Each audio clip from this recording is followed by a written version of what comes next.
Celebrating our 60th anniversary causes a lot of reflection for me, not only about the past, but of course the present, and then of course the future of the foundation. And when I think about the past, and I think about the Nielsen family that just out of love for their son wanted to create this legacy, if they could see the legacy that has created today, 60 years later, it's tremendous.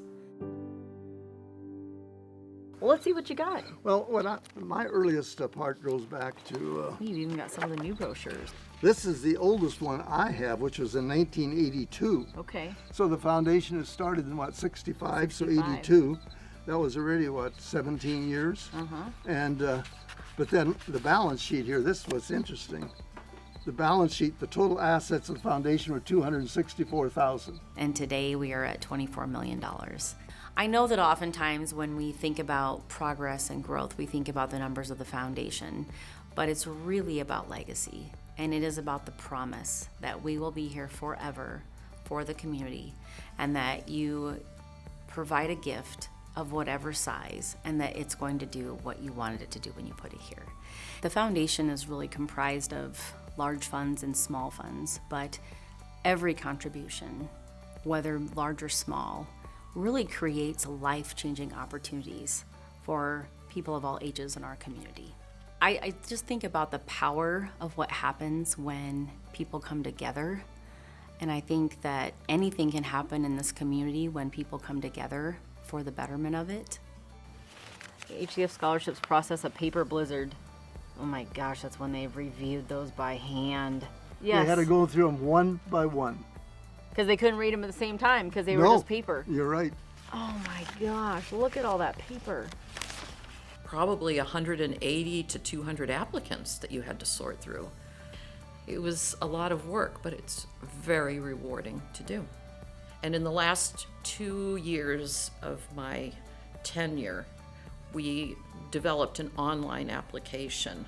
And so that was the big change that came. Today, the foundation has approximately 120 scholarship funds. Yeah, I'll tell you, the Hamilton Community Foundation scholarship program is the best in the area. The scholarships they provide open doors for our students.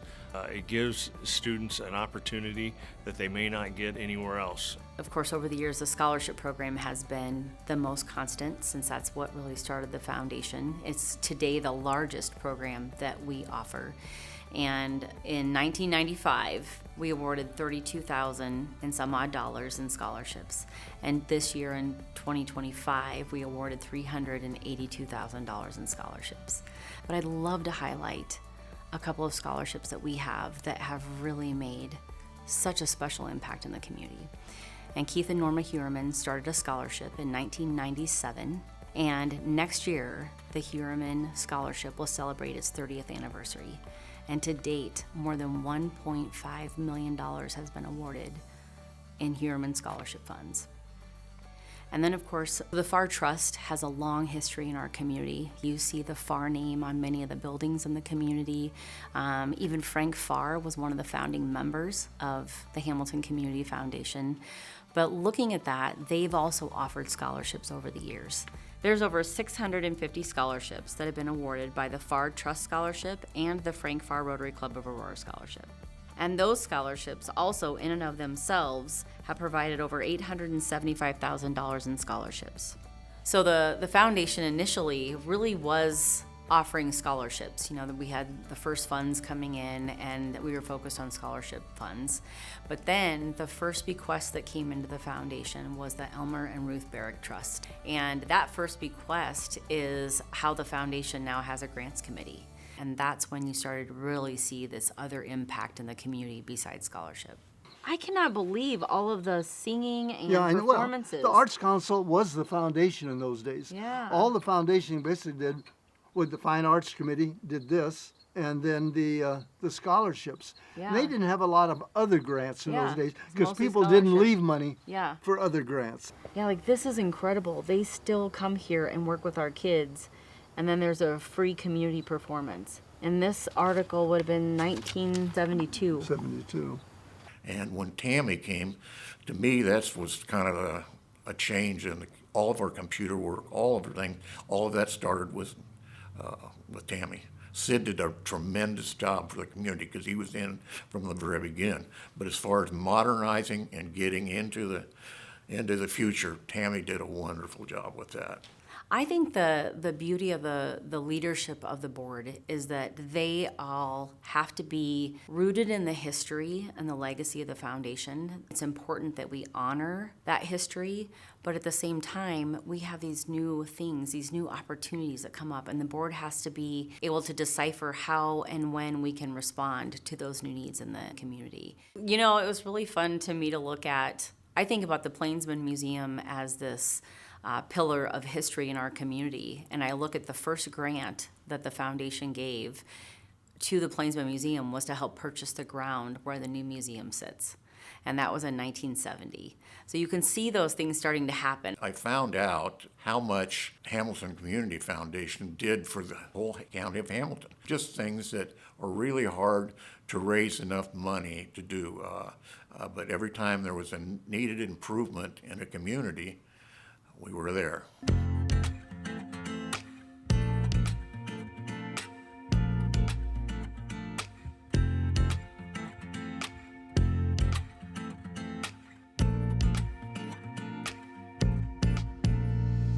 One of the things that I think is really important is being able to transform donor passion into impact. And we are very fortunate to have the nonprofit organizations that we have in this community, and they're addressing those needs every single day. And this vision that's created by volunteers in the community doesn't come together without the generosity of donors that really want to see that happen and will commit their resources to making that happen. In looking at the history of the foundation, some of the milestones that really stood out to me is that, yes, the foundation started in 1965, but how significant is it that we were only the third community foundation in Nebraska? And today there's 92 community foundations in Nebraska. And so for us to be the third continues to show the progressive thinking of Hamilton County, the dedication of people to want to make things happen for the community for the betterment long term. What are the things that stand out to you over the years? Are there any just big milestones that stand out in your mind, Jim? Well, when you got your own location was a big deal.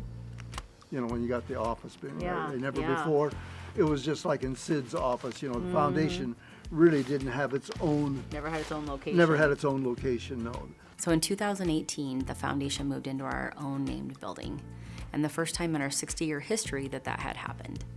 Significant milestones to me are the fact that we have this beautiful physical book of memory.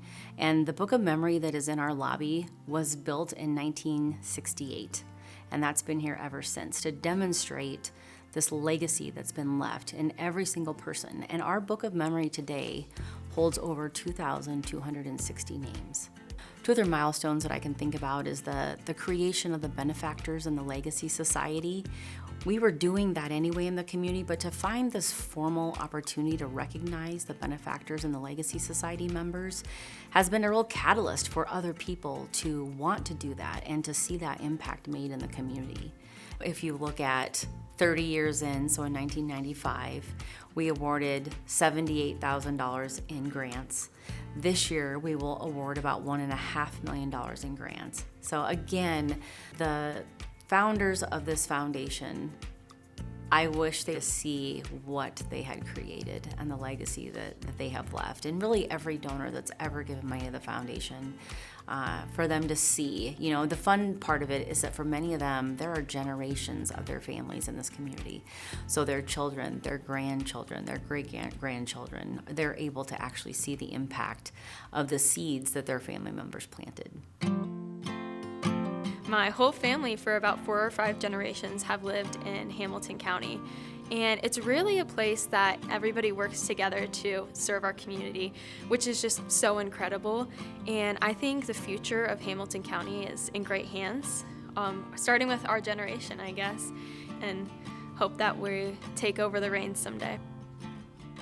We all want what's best for our kids, we want what's best for the community, and we can see what a great opportunity we have right here in front of us to continue to fund all these things, always looking to say, what can we do for the future? How can we impact the future right now? And that's why the foundation will not go away, because that spirit isn't going anywhere. I have a lot of gratitude that I've been able to do this job and that I have been able to continually witness the good in people and the impact that they want to make on this place that we call home, just because they love it and they want to leave it in a better place for future generations.